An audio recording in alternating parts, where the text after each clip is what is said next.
ಎಲ್ಲಾ ಗೃಹಲಕ್ಷ್ಮಿ ಮಹಿಳೆಯರಿಗೆ 4,000 ರೂಪಾಯಿ ಹಣವನ್ನು ಜಮಾವಣೆ ಆಯಿತು. ಹೌದು ವೀಕ್ಷಕರೇ, 4,000 ರೂಪಾಯಿ ಹಣವನ್ನು ಈಗಾಗಲೇ ಪ್ರತಿಯೊಬ್ಬರು ಕೂಡಲಿ ಪಡೆದುಕೊಂಡಿರುವುದರಿಂದ ಇನ್ನೂ ತನಕಲಿ ಗೃಹಲಕ್ಷ್ಮಿ ಯೋಜನೆ ಕಡೆಯಿಂದ ನಮಗೆ ಹಣ ಬಂದಿಲ್ಲ ಸರ್, ನಮಗೆ ಹಣ ಬಂದಿಲ್ಲ ಸರ್ ಅಂತ ಇಲ್ಲಿ ಬಹಳಷ್ಟು ಫಲಾನುಭವಿಗಳು ಕೂಡಲಿ ಕೇಳ್ತಾ ಇರ್ತೀರಿ. ಹೌದು, ಈಗಾಗಲೇ ಪ್ರತಿಯೊಬ್ಬರಿಗೂ ಕೂಡಲಿ ನೇರವಾಗಿ 4,000 ರೂಪಾಯಿ ಹಣವನ್ನು ಹಂತ ಹಂತಗಳಾಗಿ ಇಲ್ಲಿ ಬಿಡುಗಡೆ ಆಗ್ತಾ ಇರುವುದರಿಂದ ಇಲ್ಲಿ ನಿಮ್ಮ ಖಾತೆಗಳಿಗೂ ಕೂಡಲಿ ಹಣವನ್ನು ಇನ್ನೂ ತನಕ ಬಿಡುಗಡೆ ಆಗಿಲ್ಲ ಅಂದ್ರೆ ನಿಮಗೆ ಈ ಒಂದು ಮಾಹಿತಿ ಗೊತ್ತಿರಬೇಕು. ಏಕೆಂದರೆ ಈ ಒಂದು ಚಿಕ್ಕ ಕೆಲಸವನ್ನು ಮಾಡಿಲ್ಲ ಆದರೆ ನಿಮಗೆ ಹಣನೇ ಬರಲ್ಲ ವೀಕ್ಷಕರೇ. ಹೌದು, ಯಾವ ಚಿಕ್ಕ ಕೆಲಸ ಅಂತ ಇಲ್ಲಿ ಅದನ್ನು ಕೂಡ ತಿಳಿದುಕೊಳ್ಳುತ್ತಾ ಹೋಗೋಣ. ಮತ್ತು ಈಗಾಗಲೇ 24ನೆಯ ಕಂತಿನವನ್ನು ಪ್ರತಿಯೊಬ್ಬರಿಗೂ ಕೂಡಲಿ ಬಿಡುಗಡೆ ಆಗಿರುವುದರಿಂದ 25ನೆಯ ಕಂತಿನ ಮತ್ತು ಅದೇ ರೀತಿಯಾಗಿ ಕೂಡಲಿ 26ನೆಯ ಕಂತಿನ ಹಣ ಟೋಟಲ್ ಆಗಿ ಕೆಲವರಿಗೆ 4,000 ಮತ್ತು ಇನ್ನೂ ಕೆಲವರಿಗೆ 6,000 ರೂಪಾಯಿ ಹಣವನ್ನು ಕೂಡಲಿ ಪ್ರತಿಯೊಬ್ಬರಿಗೂ ಕೂಡಲಿ ಬಿಡುಗಡೆ ಆಗ್ತಾ ಇರುವಂತದ್ದು. ಹೌದು, ಈ ರೀತಿ ಹಣವನ್ನು ಕೂಡಲಿ ಪ್ರತಿಯೊಬ್ಬರಿಗೂ ಕೂಡಲಿ ಬಿಡುಗಡೆ ಆಗ್ತಾ ಇರುವುದರಿಂದ ನೇರವಾಗಿ ಪ್ರತಿಯೊಬ್ಬರಿಗೂ ಕೂಡ ಒಂದು ಭರ್ಜರಿ ಗುಡ್ ನ್ಯೂಸ್ ಅಂದ್ರೆ ತಪ್ಪಾಗಲ್ಲ. ಹೌದು, ಏನು ಭರ್ಜರಿ ಗುಡ್ ನ್ಯೂಸ್ ಏನಿಲ್ಲ, ಏನು ಸುದ್ದಿ ಮತ್ತು ಅದೇ ರೀತಿಯಾಗಿ ಕೂಡ ನೇರವಾಗಿ 4,000 ರೂಪಾಯಿ ಹಣವನ್ನು ಪಡೆದುಕೊಳ್ಳುವ ಪ್ರತಿಯೊಬ್ಬರಿಗೂ ಕೂಡಲಿ ತಪ್ಪದೆ ಹಣವನ್ನು ಬಿಡುಗಡೆ ಆಗ್ತಾ ಇರುವಂತದ್ದು. ಹೌದು, ಇವತ್ತು ಕೂಡಲಿ ಯಾವ ಜಿಲ್ಲೆಗಳಿಗೆ ಹಣ ಬಿಡುಗಡೆ ಆಗ್ತಾ ಇದೆ ಮತ್ತು ಅದೇ ರೀತಿಯಾಗಿ ಕೂಡ ಪ್ರತಿಯೊಂದು ಗೃಹಲಕ್ಷ್ಮಿ ಮಹಿಳೆಯರಿಗೆ ನೇರವಾಗಿ 4,000 ರೂಪಾಯಿ ಹಣವನ್ನು ಪಡೆದುಕೊಳ್ಳುವ ಪ್ರತಿಯೊಂದು ಗೃಹಲಕ್ಷ್ಮಿ ಮಹಿಳೆಯರಿಗೆ ಒಂದು ಭರ್ಜರಿ ಗುಡ್ ನ್ಯೂಸ್ ಅಂದರೆ ತಪ್ಪಾಗಲ್ಲ. ಹೌದು, ಹಂತ ಹಂತಗಳಾಗಿ ಹಣವನ್ನು ಬಿಡುಗಡೆ ಆಗುತ್ತದೆ ಮತ್ತು ಅದೇ ರೀತಿಯಾಗಿ ಕೂಡ 4,000 ರೂಪಾಯಿ ಹಣವನ್ನು ಯಾವ ಯಾವ ಜಿಲ್ಲೆಗಳಿಗೂ ಕೂಡ ಇಲ್ಲಿ ಬಿಡುಗಡೆ ಆಗುತ್ತದೆ ಅಂತ ಇಲ್ಲಿ ಅದನ್ನು ಕೂಡ ನಾವು ತಿಳಿದುಕೊಳ್ಳುತ್ತಾ ಹೋಗೋಣ. ಖುದ್ದಾಗಿ ಹಣವನ್ನು ಕೂಡ ಇಲ್ಲಿ ಬಿಡುಗಡೆ ಮಾಡುವ ಮಹಿಳಾ ಮತ್ತು ಮಕ್ಕಳ ಕಲ್ಯಾಣ ಅಭಿವೃದ್ಧಿ ಇಲಾಖೆಯ ಸಚಿವರಾಗಿರುವ ಲಕ್ಷ್ಮೀ ಹೆಬ್ಬಾಳ್ಕರ್ ಮೇಡಮ್ ಅವರು ಕೂಡ ಇಲ್ಲಿ ಈ ರೀತಿ ಒಂದು ಮಾಹಿತಿ ಕೊಟ್ಟಿರುವುದರಿಂದ ಇಲ್ಲಿ ಅವರು ಕೂಡ ಏನು ಮಾಹಿತಿ ಕೊಟ್ಟಿದ್ದಾರೆ ಅಂತ ಇಲ್ಲಿ ಅದನ್ನು ಕೂಡ ನಾವು ಸ್ವಲ್ಪ ಈ ಒಂದು ವಿಡಿಯೋದಲ್ಲಿ ಪೂರ್ಣವಾದ ಮಾಹಿತಿಯನ್ನು ತಿಳಿದುಕೊಳ್ಳುತ್ತಾ ಹೋಗೋಣ. ಏಕೆಂದರೆ ಪ್ರತಿಯೊಬ್ಬರಿಗೂ ಕೂಡ ಇಲ್ಲಿ ಹಂತ ಹಂತಗಳಾಗಿ ಹಣವನ್ನು ಪಡೆದುಕೊಳ್ಳುವ ನೇರವಾಗಿ DBT ಮುಖಾಂತರ ಇಲ್ಲಿ ಹಣವನ್ನು ಪಡೆದುಕೊಳ್ಳುತ್ತಾ ಇರ್ತೀರಿ.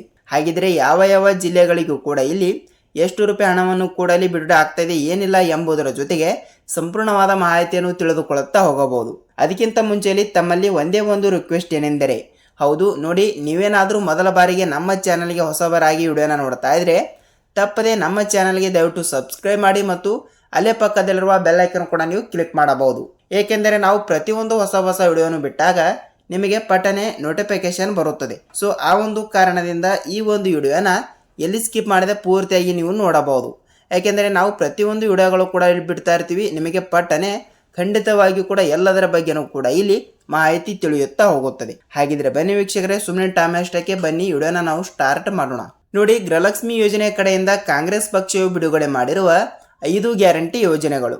ಇಲ್ಲಿ ಗೃಹಲಕ್ಷ್ಮಿ ಯೋಜನೆ ಕಡೆಯಿಂದ ಪ್ರತಿ ತಿಂಗಳು ಕೂಡ 2,000 ರೂಪಾಯಿ ಹಣ ಅನ್ನೋದು ಪ್ರತಿಯೊಬ್ಬರಿಗೂ ಕೂಡ ಇಲ್ಲಿ ಬಿಡುಗಡೆ ಆಗ್ತಾ ಇರುವಂತದ್ದು. ಇಲ್ಲಿ ನೋಡಿ, 5 ಗ್ಯಾರಂಟಿ ಯೋಜನೆಗಳಲ್ಲಿ ಅತಿ ದೊಡ್ಡದಾಗಿರುವ ಯೋಜನೆ ಯಾವುದು ಅಂತ ನೀವು ನಮಗೆ ಕೇಳ್ತಾ ಇದ್ರೆ ಇಲ್ಲಿ ಗೃಹಲಕ್ಷ್ಮಿ ಯೋಜನೆ ಅಂದ್ರೆ ತಪ್ಪಾಗಲ್ಲ. ಏಕೆಂದ್ರೆ ಈ ಒಂದು ಯೋಜನೆಯಲ್ಲಿ ಸರಿಸುಮಾರು ಇಲ್ಲಿ 30ರಿಂದ 31 ಜಿಲ್ಲೆಗಳಲ್ಲಿ ಇರುವಂತಹ ಟೋಟಲ್ ಆಗಿ ಗೃಹಲಕ್ಷ್ಮಿಯರ ಸಂಖ್ಯೆ ಎಷ್ಟಂದ್ರೆ 1,24,00,000 ಗೃಹಲಕ್ಷ್ಮಿಯರು ಕೂಡ ಇಲ್ಲಿ ಪ್ರತಿ ತಿಂಗಳು ಕೂಡ ಇಲ್ಲಿ ಹಣವನ್ನು ಪಡೆದುಕೊಳ್ಳುತ್ತಾ ಇರ್ತಾರೆ. ಸೊ ಅದೇ ತಿಂಗಳಿನಿಂದ ಇಲ್ಲಿ ಅಂದರೆ ಮೊದಲಿನಿಂದ ಇಲ್ಲಿ ಹಂತ ಹಂತಗಳಾಗಿ 24ನೆಯ ಕಂತಿನ ಮತ್ತು ಕೆಲವರಿಗೆ 25ನೆಯ ಕಂತಿನವನ್ನು ಈಗಾಗಲೇ ಪ್ರೆಸೆಂಟ್ ಆಗಿ ಬಿಡುಗಡೆ ಆಗಿರುವುದರಿಂದ 25ನೆಯ ಕಂತಿನವನ್ನು ನೇರವಾಗಿ ಬಿಡುಗಡೆ ಆಗಿರುವಂತದ್ದು. ಖಂಡಿತವಾಗಿಯೂ ಕೂಡ ತಪ್ಪದೆ ಪ್ರತಿಯೊಬ್ಬರಿಗೂ ಕೂಡ ಹಣವನ್ನು ಬಿಡುಗಡೆ ಆಗಿರುವುದರಿಂದ ನಿಮ್ಮ ಜಿಲ್ಲೆನೂ ಕೂಡ ಯಾವುದು ಅಂತ ನೀವು ನಮಗೆ ತಪ್ಪದೆ ತಿಳಿಸಬೇಕು. ಯಾಕೆಂದ್ರೆ ಈಗಾಗಲೇ ಪ್ರತಿಯೊಬ್ಬರು ಕೂಡ ಹಣವನ್ನು ಪಡೆದುಕೊಳ್ತಾ ಇರ್ತಾರೆ, ಅದು ಓಕೆ. ಆದರೆ ಕೆಲವರಿಗೆ ಹಣ ಬಿಡುಗಡೆ ಆಗ್ತಾ ಇದೆ ಮತ್ತು ಇನ್ನೂ ಕೆಲವರಿಗೆ ಯಾವುದೇ ರೀತಿಯಾಗಿ ಕೂಡ ಹಣನೂ ಬಿಡುಗಡೆನೇ ಆಗ್ತಾ ಇಲ್ಲ. ಸೊ ಆ ಒಂದು ಕಾರಣದಿಂದ ಪ್ರತಿಯೊಂದು ಗೃಹಲಕ್ಷ್ಮಿ ಮಹಿಳೆಯರಿಗೆ ಒಂದು ಭರ್ಜರಿ ಗುಡ್ ನ್ಯೂಸ್ ಅಂದರೆ ತಪ್ಪಾಗಲ್ಲ. ಖಂಡಿತವಾಗಿಯೂ ಕೂಡ ಎಷ್ಟು ರೂಪಾಯಿ ಹಣವನ್ನು ಬಿಡುಗಡೆ ಆಗ್ತಾ ಇದೆ ಮತ್ತು ಅದೇ ರೀತಿಯಾಗಿ ಕೂಡ ನೇರವಾಗಿ DBT ಮುಖಾಂತರ ಇಲ್ಲಿ ಹಣವನ್ನು ಪಡೆದುಕೊಳ್ಳುವ ಪ್ರತಿಯೊಂದು ಗೃಹಲಕ್ಷ್ಮಿ ಮಹಿಳೆಯರಿಗೆ ಒಂದು ಭರ್ಜರಿ ಗುಡ್ ನ್ಯೂಸ್ ಬಂದಿರುವಂತದ್ದು. ಹಾಗಿದ್ರೆ ಬನ್ನಿ ಭರ್ಜರಿ ಗುಡ್ ನ್ಯೂಸ್ ಏನು ಅಂತ ಇಲ್ಲಿ ಅದನ್ನು ಕೂಡ ನಾವು ತಿಳಿದುಕೊಳ್ಳುತ್ತಾ ಹೋಗೋಣ. ನೋಡಿ, ಇಲ್ಲಿ ಸ್ವಲ್ಪ ನಾವು ಜಿಲ್ಲೆಗಳ ಬಗ್ಗೆನೂ ಕೂಡ ನೋಡಿಕೊಳ್ಳುತ್ತಾ ಹೋಗಲೇಬೇಕು. ಯಾಕೆಂದರೆ ಮೊದಲನೇ ಪಟ್ಟಿಯಲ್ಲಿ ಇರುವಂತಹ ಒಂದಿಷ್ಟು ಜಿಲ್ಲೆ ಮತ್ತು ಎರಡನೇ ಪಟ್ಟಿಯಲ್ಲಿ ಇರುವಂತಹ ಒಂದಿಷ್ಟು ಜಿಲ್ಲೆಗಳು ಕೂಡ ಇಲ್ಲಿ ಜಿಲ್ಲೆಗಳನ್ನು ಕೂಡ ಇಲ್ಲಿ ವಿಂಗಡಣೆ ಮಾಡಲಾಗಿರುತ್ತದೆ. ಹಾಗಿದ್ದರೆ ಮೊದಲನೇ ಪಟ್ಟಿಯಲ್ಲಿ ಇರುವಂತಹ ಜಿಲ್ಲೆಗಳಿಗೂ ಕೂಡ ನಿನ್ನೆನೂ ಕೂಡ ಕೆಲವರಿಗೆ ಹಣ ಬಿಡುಗಡೆ ಆಗಿದೆ ಮತ್ತು ಅವರು ಕೂಡ ಇಲ್ಲಿ ಕಮೆಂಟ್ ಮಾಡಿ ತಿಳಿಸಿರುವಂತದ್ದು. ಸೊ ಖಂಡಿತವಾಗಿಯೂ ಕೂಡ ಇಲ್ಲಿ ಜಿಲ್ಲೆಗಳ ಬಗ್ಗೆನೂ ಕೂಡ ಸ್ವಲ್ಪ ನಾವು ತಿಳಿದುಕೊಳ್ತಾ ಹೋಗ್ತಾ ಇದ್ರೆ ನೋಡಿ, ಮೈಸೂರು ಜಿಲ್ಲೆ, ಮಂಡ್ಯ ಜಿಲ್ಲೆ, ಹಾಸನ ಜಿಲ್ಲೆ, ಬಳ್ಳಾರಿ ಜಿಲ್ಲೆ, ಕೋಲಾರ ಜಿಲ್ಲೆ, ಚಿತ್ರದುರ್ಗ ಜಿಲ್ಲೆ, ಚಾಮರಾಜನಗರ ಜಿಲ್ಲೆ, ಚಿಕ್ಕಬಳ್ಳಾಪುರ ಜಿಲ್ಲೆ, ಮಂಗಳೂರು ಜಿಲ್ಲೆ, ಉಡುಪಿ ಜಿಲ್ಲೆ, ವಿಜಯಪುರ ಜಿಲ್ಲೆ, ಧಾರವಾಡ ಜಿಲ್ಲೆ, ಬೀದರ್ ಜಿಲ್ಲೆ, ಗುಲ್ಬರ್ಗಾ ಜಿಲ್ಲೆ, ರಾಯಚೂರು ಜಿಲ್ಲೆ, ಯಾದಗಿರಿ ಜಿಲ್ಲೆ, ಕೋಲಾರ ಜಿಲ್ಲೆ ಮತ್ತು ಕೊಪ್ಪಳ ಜಿಲ್ಲೆ. ನೋಡಿ, ಕೇವಲ 18 ಜಿಲ್ಲೆಗಳು ಕೂಡ ಈ ಮೊದಲನೇ ಪಟ್ಟಿಯಲ್ಲಿ ಇದ್ದಿರುವಂಥದ್ದು. ಹೌದು, ಈ ಮೊದಲನೇ ಪಟ್ಟಿಯಲ್ಲಿ ಇರುವಂಥ ಈ 18 ಜಿಲ್ಲೆಗಳು ಕೂಡ ಇಲ್ಲಿ ಮೊದಲನೇ ಪಟ್ಟಿಯಲ್ಲಿ ಇರುವ ಕಾರಣದಿಂದ ನೇರವಾಗಿ ಪ್ರತಿಯೊಬ್ಬರಿಗೂ ಕೂಡ ಇಲ್ಲಿ ಹಣವನ್ನು ಬಿಡುಗಡೆ ಆಗ್ತಾ ಇರುತ್ತದೆ.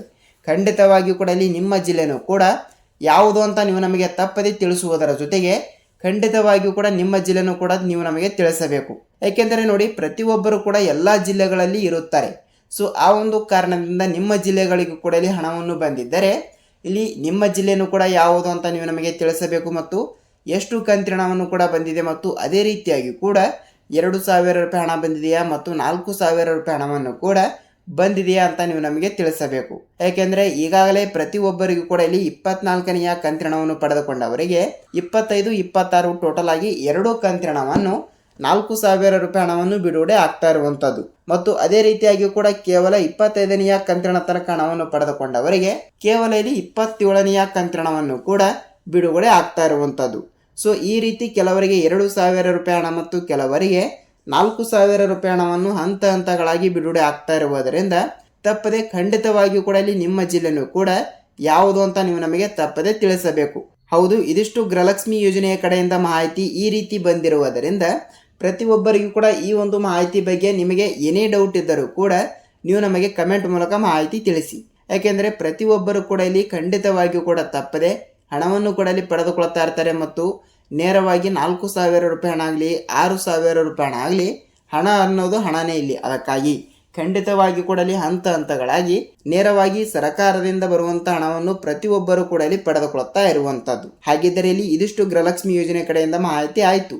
ಹಾಗಿದ್ದರೆ ಪಿಂಚಣಿ ಹಣದ ಬಗ್ಗೆನೂ ಕೂಡ ಇಲ್ಲಿ ಬಹಳಷ್ಟು ಫಲಾನುಭವಿಗಳು ಕೂಡ ಕೇಳ್ತಾ ಇರುವಂಥದ್ದು. ಹೌದು, ಪಿಂಚಣಿ ಹಣ ಅನ್ನೋದು ಕೂಡ ನೋಡಿ, ಪಿಂಚಣಿ ಹಣ ಅನ್ನೋದು ಕೂಡ ಇಲ್ಲಿ 60 ವಯಸ್ಸಿಗಿಂತ ಇಲ್ಲಿ ಹೆಚ್ಚಿಗೆ ಇರುವಂತಹ ಇಲ್ಲಿ ಮಹಿಳೆಯರಾಗಲಿ ಮತ್ತು ಪುರುಷರಾಗಲಿ ಸೊ ಇವರಿಗೆ ಇಲ್ಲಿ ಪ್ರತಿ ತಿಂಗಳು ಕೂಡ ಇಷ್ಟು ರೂಪಾಯಿ ಹಣ ಅಂದರೆ ಇಲ್ಲಿ ಪೆನ್ಷನ್ ಅಂದರೆ ಪಿಂಚಣಿ ಹಣವನ್ನು ಇಷ್ಟು ರೂಪಾಯಿ ಹಣವನ್ನು ಕೂಡ ಇಲ್ಲಿ ಬಿಡುಗಡೆ ಮಾಡುವ ಸರ್ಕಾರ ಈಗಾಗಲೇ ಅಂಥವರಿಗೆ ಇಲ್ಲಿ ಹಣವನ್ನು ಹೆಚ್ಚಿಗೆ ಆಗಿರುವಂಥದ್ದು. ಹೌದು, 2025-26ನೇ ಸಾಲಿನ ಇಲ್ಲಿ ನೋಡಿ ಈ ಒಂದು ಜನವರಿ ತಿಂಗಳಿನಲ್ಲಿ ಈಗಾಗಲೇ 10ರಿಂದ 20% ಹಣವನ್ನು ಹೆಚ್ಚಿಗೆ ಮಾಡುವ ಕುರಿತು ಒಂದು ಮಾಹಿತಿ ಕೊಟ್ಟಿರುವುದರಿಂದ ನೇರವಾಗಿ ತಪ್ಪದೆ ಪ್ರತಿಯೊಬ್ಬರಿಗೂ ಕೂಡ ನೇರವಾಗಿ ಹಣವನ್ನು ಬಿಡುಗಡೆ ಆಗ್ತಾ ಇರುವಂಥದ್ದು.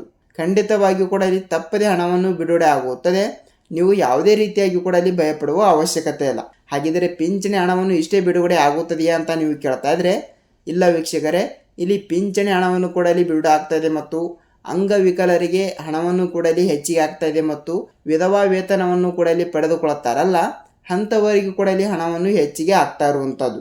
ಸೊ ಈ ರೀತಿ ಒಂದು ಮಾಹಿತಿ ಕೊಟ್ಟಿರುವುದರಿಂದ ಪ್ರತಿಯೊಬ್ಬರಿಗೂ ಕೂಡ ಇಲ್ಲಿ ಪಿಂಚಣಿ ಹಣದ ರೂಪವಾಗಿ 10ರಿಂದ 15% ಹಣವನ್ನು ಹೆಚ್ಚಿಗೆ ಬಿಡುಗಡೆ ಆಗ್ತಾ ಇರುವಂಥದ್ದು. ಅಂದರೆ ಫಾರ್ ಎಕ್ಸಾಂಪಲ್ ಇಲ್ಲಿ ನೀವೇನಾದರೂ ಪ್ರತಿ ತಿಂಗಳು ಕೂಡ ಇಲ್ಲಿ 1,000 ರೂಪಾಯಿ ಹಣವನ್ನು ಪಡೆದುಕೊಳ್ಳುತ್ತಾ ಇದ್ದರೆ ನಿಮಗೆ ಇಲ್ಲಿ 1,200 ರೂಪಾಯಿ ಹಣವನ್ನು ಕೂಡ ಹಂತ ಹಂತಗಳಾಗಿ ಬಿಡುಗಡೆ ಆಗ್ತಾ ಇರುವಂಥದ್ದು. ಈ ರೀತಿ ಪ್ರತಿಯೊಬ್ಬರಿಗೂ ಕೂಡ ಇಲ್ಲಿ ತಪ್ಪದೆ ಹಣವನ್ನು ಬಿಡುಗಡೆ ಆಗ್ತಾ ಇರುತ್ತದೆ.